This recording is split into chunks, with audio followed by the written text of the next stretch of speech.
Hey, welcome everybody to Strategy Now here at MarketStream.live. My name is Joseph Cusick with the Cusick Group, securities offered by MoneyBlock.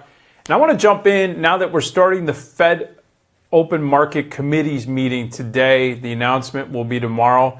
Set the table a little bit about expectations of that overnight rate. Now, for those of you that are new to investing or you have heard of the FOMC, you've heard Janet Yellen, you don't know what the overnight rate is. It's basically the rate in which institutions loan to other institutions overnight.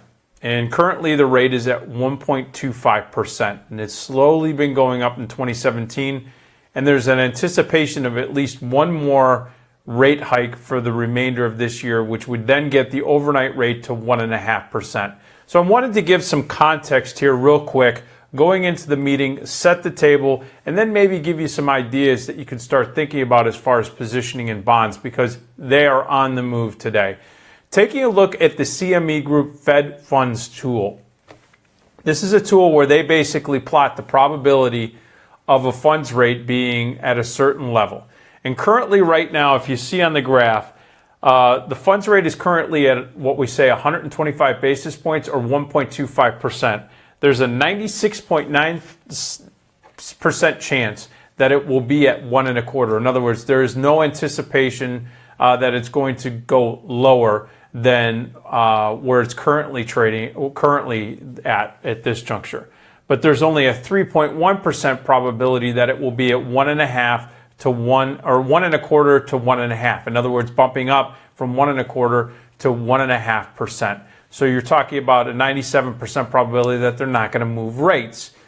But what we're seeing today, which is very interesting, now that we see the probabilities, is that when you look at the dot plot. Now, what's the dot plot? The black dots are basically where the forecast is of the sitting members.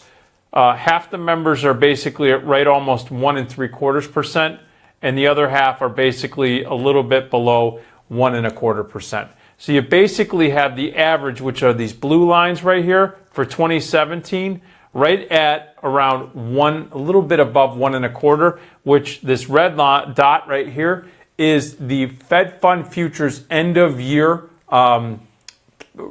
interest rate right now as far as where the Fed Funds futures are trading at the end of 2017, and that's right at 1.25, a little bit plus or minus. So we're seeing that rates right now are at a level that basically the committee and the Fed Fund futures are feeling this is pretty much where they're going to be for the remainder of this year.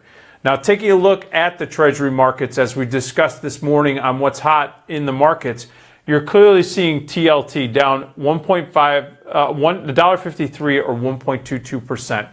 This is the ETF that tracks the 10-year and the 30-year. So we call it the 20-year hybrid. That's why they call it the 20-plus year Treasury bond ETF.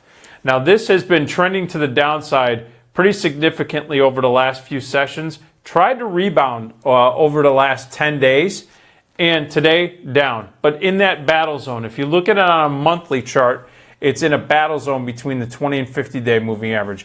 That's what I use to determine who's in control. If you look on a tighter time frame on a daily basis, this price action takes it off of its highs and where it was trying to rebound over the last week. It's now below that 20 and 50-day moving average. So ahead of the Fed announcement, in other words, we're going to see, are they going to raise rates this meeting? Well, we know that that's only about a 3% probability. How are they going to unwind this $4.3 trillion balance sheet? You know, in other words, when the financial crisis happened, the Federal Reserve was buying their own bonds, was buying mortgage-backed securities to basically firm up the market. Well, they got to get those back into the marketplace. They got to, instead of just continually watching those weed off and then buy some more, they're going to stop buying. Now, when they stop buying, someone else is going to have to buy. Well, in anticipation of what that unwind is going to look like and feel like, and that type of picture that they potentially could paint tomorrow in their statement, there looks to be some sellers of bonds right now in anticipation that the Fed is going to unwind and may unwind quickly. That's some of the fears right now in the Fed funds markets. Now, one thing that's notable is you look at this blue line. This is the dollar ETF, DXY. It's just an index. It just basically tracks the U.S. dollar. And you see that the U.S. dollar has been trending down all year. It's firming up here. With this pullback in the bonds, the dollar has been firming up today after basically 2 weeks of just basically coming off just a precipitous drop, challenging that 93 level on the DXY, which is the vehicle that I'm using right now to track the dollar.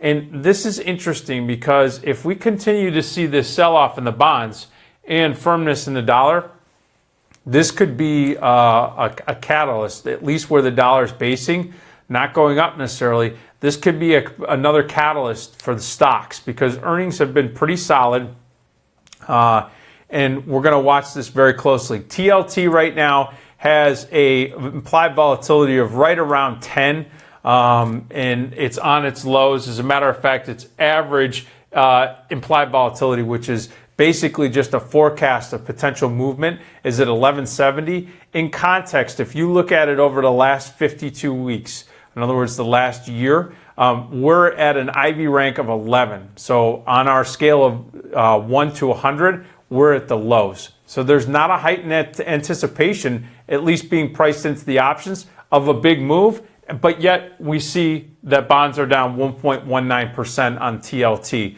So this move, to put in context, the options were only pricing in about an 86-cent move going into the end of this week, so into the Fed announcement, and into the end of next week at $1.49. So you see that they're already taking out the projected move for the next 10 days just today in advance of the Federal Reserve. So you can clearly see right now that TLT is under pressure, that bonds, the 10-year, the 30-year, and the 2-year, from a price perspective, if you own bonds, you're going to get hit on your bond portfolio today on this price pullback.